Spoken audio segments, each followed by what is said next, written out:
bay đó là bay đá nè. Cho nó đón cho nó đá. Nó lo đó này nhở.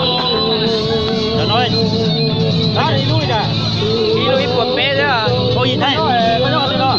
Bây giờ thì 30 nha. Mua thì có. Cho nó tiêu khó đua nhá. Cho nó khó đua, cho nó thôi lúc khó đấy. Thôi giả cho nó không to. To bây giờ. Giả nó thế chín thôi. Giả nó thế chín. Cho chín to luôn đấy. Giả nó thế chín thôi. Cho nó bật trở ra nó. Ốp vào ốp chưa? Dưới phong mới cho xỉa chưa? Đó. Cho thay video à?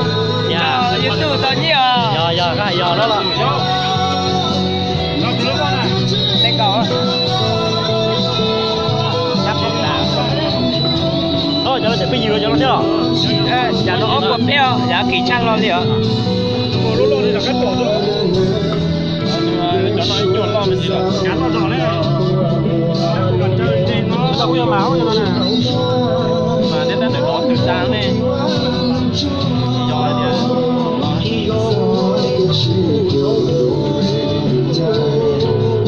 Cho nó biết gì mình gì không? Dạ có Ốp bỏ. Dưới phong thử chúa xỉa.